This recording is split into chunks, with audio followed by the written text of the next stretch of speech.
Do you really know just how heavy 24 hours of metal music really is? About the weight of your mobile phone. Download our free andrewhogue.com iPhone and Android apps now. That way, you'll never be far away from us.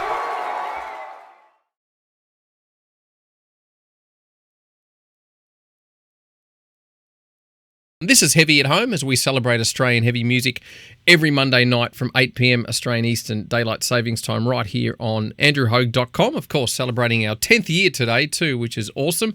And this is another band that's re-celebrating their career by reforming after a 15-year hiatus, would you believe? No one thought that they would return, and out of the blue a few months back, the band decided, you know what, we want to get out and rock again. We're talking about Gold Coast group LOTO, who did a lot of great things throughout the sort of 2000 era. And we have guitarist Luke McDonald on the line to talk to us all about the recent reformation, how a couple of the shows have been going, because there's a few shows happening this week in Melbourne and Sydney. So let's get introduced to Luke right now. Welcome to the program, Luke. How you doing? Thank you, Andrew. Yeah, really good. Thank you. Thanks for having me. Yeah, likewise. It's good to connect with you and also talk about the Reformation. So, obviously, a couple of shows are under the belt. We'll get to that in a second. But let's talk who, out of the members of the band, whose idea was it to make that phone call and say, I've got a feeling, man, we just got to put this band back together. Who initiated this reformation of LOTO? It was actually me. Wow. Cool. Yeah, I I've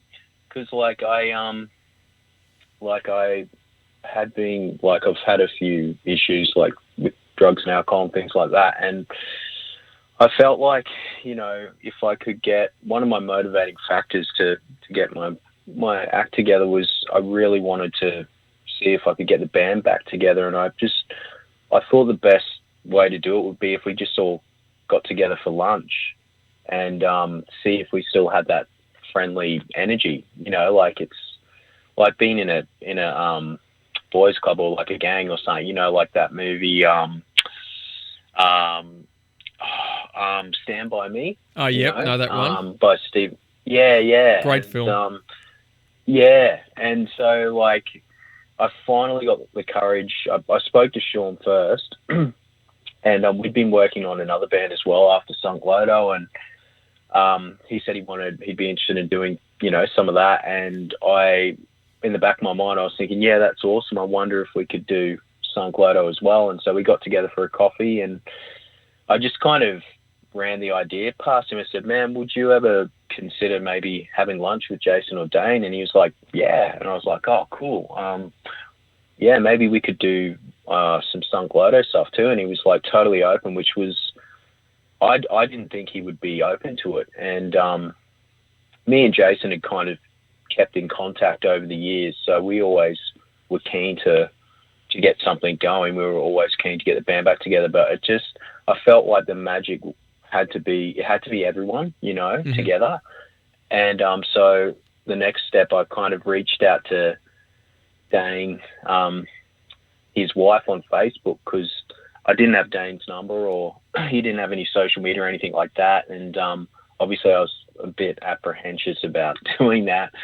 However, I just, you know, like I really genuinely wanted to have lunch with the guys too. You know, like if nothing had happened after we had lunch, I still would have been happy just to hang out and kind of talk about what happened. And so anyway, I messaged her and just said, you know, would you mind passing on to Dane? I'd love to hear from him. This is my number. A couple of days later, he messaged me and said, hey, man, how you going? And I kind of ran the idea past him about having lunch, and he was like, yeah, for sure. And then a couple of weeks later, I got the courage up to message Jason, and he was like, yeah, man, let's do it. And Jason organized the lunch somewhere, and it was like within like 30 minutes of us all hanging out, we're like, hey, you know, maybe we should have a jam. And I was like thinking, yes, let's do it. Yeah. So obviously really you had a preconceived notion to drop that question, but obviously, like I said, getting back together and as friends, knowing that you started to rebuild that connection again, it kind of just seemed like the question sort of answered itself without you having to initiate it.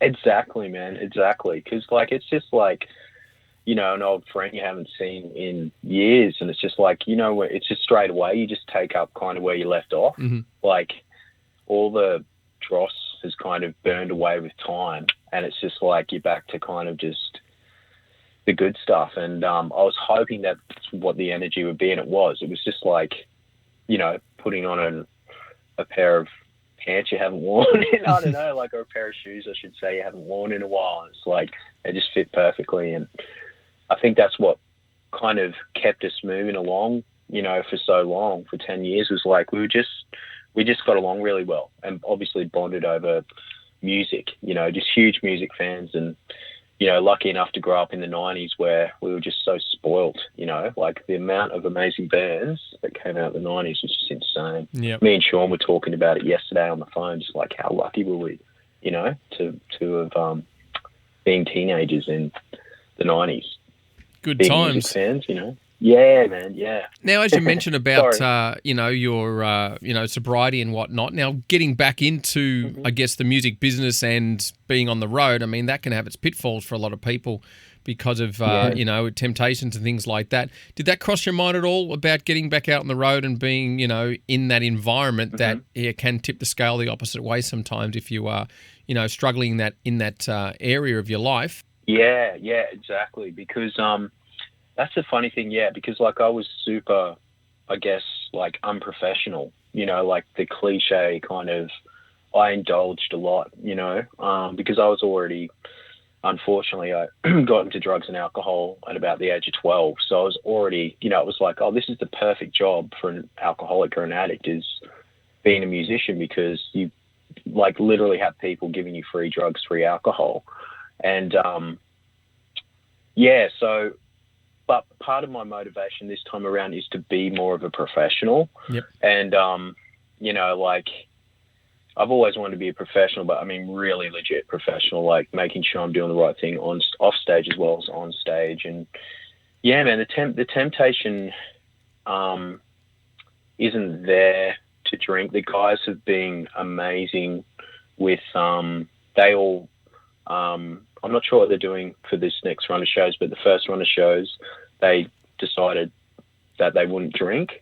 And it was just amazing, man. It's really nice to have that support. But the thing is with me, it's like, I know this sounds weird, but if I wanted to drink, the temptation to drink is always there because there's a bottle shop anywhere, you know what I mean, on the, 5 minutes down the road. So the fact that I've been given this, blessed with this opportunity again, it's like, why ruin it, and the performing, getting to perform again is such an adrenaline rush. It's like, I don't need that. I really want to, I'm embracing the fact that I can get that high from the fans and playing the music and just the getting to do my dream again. It's a real blessing, and I'm just so grateful, man, because what I've been told, the feedback, I felt it in the jam room. I felt we were playing better than we ever have. And, I got some feedback been getting feedback from some of the fans, and they've said the same thing. They're just like, man, you guys are performing and playing so much better than you ever, like, fans that saw us back in the early 2000s, late 90s. And they've come up since the shows and said we're playing even better. So it's just, yeah, man, I'm really grateful. So the last thing I want to do is drink. And for me, I was more of a when I'd like drink or do drugs, I was more of like a chill at home, listen to tunes and get high person, as opposed to like going out and drinking at bars and things. So that temptation, that's not, going to bars and things isn't a temptation for me. But if I was like in a hotel room with, some good mates, some good tunes and lots of drugs and alcohol and good conversation, that would be more tempting. So I tend to stay away from those sorts of scenarios. Sorry if I'm being too long-winded in my answers, and I apologise for that. No apologies. This is your journey, and again, this has led you to where you are now, which is again back on the road with Sunk LOTO after 15 years. Let's talk about performance now. Take us through quickly what that feeling was like going out on stage, where you're at now in your life, and also the rest of the guys. It's been 15 plus years, and that first chord gets struck. What was that sort of feeling like? Because I've seen a lot of the shows have already sold out beforehand. Yeah, So totally. take us through quickly just that, man, is this actually happening? Wow. Oh, it's I actually get a little bit scared now before, like, I guess you'd call it kind of stage fright a little bit, but it's like a good fear. It's like, okay, this is like, this means we're going to have a good show, because I'd stuffed those feelings. I used to get drunk every time we'd play. So like now that I'm sober, it's like I actually get a little bit of stage fright, and yeah, man, it's amazing because I can just really take in the whole thing, and I know that I'm playing better than I ever have because I'm putting in far more practice, and yeah, it's just it's a much better experience. Was that sorry, what was the question again, Andrew? It was just... Oh, you've answered it, just getting back out on stage for the first time after 15 years. And obviously you talked about how you were, feeling a bit of stage fright, but you're also dealing with real nerves because you're in the present moment, basically. You're not numbed by substances, so to speak. How do the rest of the guys feel about those performances too?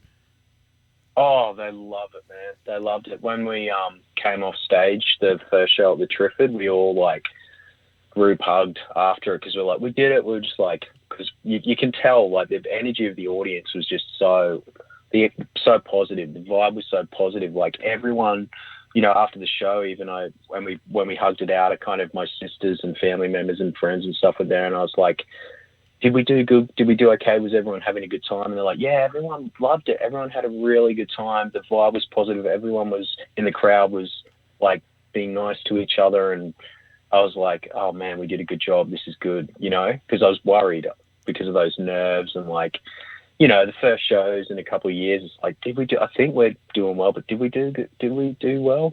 And yeah, so to get that feedback is good, man. And I think the more we play, the more the more relaxed I'll get, and I think the more relaxed the guys will get. But I honestly think, Andrew, that we're playing better than we ever had, and that's what we want to do. We want to put on the best performances we possibly can and put on a really good show, and hope everyone just has a really good night, good time. Well, let's talk about the future, because I know there's other bands out there, they reform for a couple of shows, everyone gets nostalgic, and then they kind of take the money and then they disappear again. So is there a future with Sunk LOTO? I mean, will there be new music, down the track? Is that where it's at? Yeah, man, that's where it's at. So we've been talking, we've got a few different ideas. I think what we're going to do is we're going to try and write a few songs after these shows, and just kind of see what we can come up with. I think we're going to set ourselves a goal to hope you guys don't mind me saying this. Spill the beans. Yeah, I think we're going to we're going to aim to write 3 or 4 songs because we want to get something new out as soon as we can. We want to. So yeah, we're gonna start working on new stuff as soon as we can. And man, I've already been writing stuff. Jason's been writing stuff, and everyone in the band's creative. So I really think it won't be long. I think definitely by next year, 100%, we'll have some new material out. Well, let's talk about the shows you've got coming up. There's a second show added in Melbourne for this Thursday, the 24th at Max Watts. Friday's show is also sold out. And then there's a sold-out show at the Factory Theatre in Sydney. So, again, those who've got their tickets, lucky you, because I've often said this, and I've noticed this the last couple of months, especially with, gigs now happening since the last 2 years has kind of steamrolled most of the world. People are now going out to see more shows and realising that we've all missed that sort of connection. So a lot of these shows are selling out, not just your shows, of course, other local bands as well, that people will just go, oh, I might go at the last minute. So I think it's super healthy how Australian music has, returned. Bounced back. Exactly. Yeah. So it's been a pleasure to connect with you, Luke. We can get you to choose 2 tracks from either of the releases, one or the other, between Birth and Death and Big Picture Lies, or 2 from one of those albums. What's one of your favourites that you want to, 2 of your favourites to conclude our chat? I think I'd go a Soul Worn Thin. Yep. And from Big Picture Lies, I'd go Shiver. The opening track. All right. Well, like I said, look forward to seeing the shows this week, and also enjoy them. And both those songs I just realised are in 3/4, which is really weird. Because That's all right. Thanks, Andrew, man. Thank you so much for having me. No I really worries. appreciate it. Let's check out some Sunk LOTO here on Heavy at Home. Thanks, Luke. Thank you, Andrew.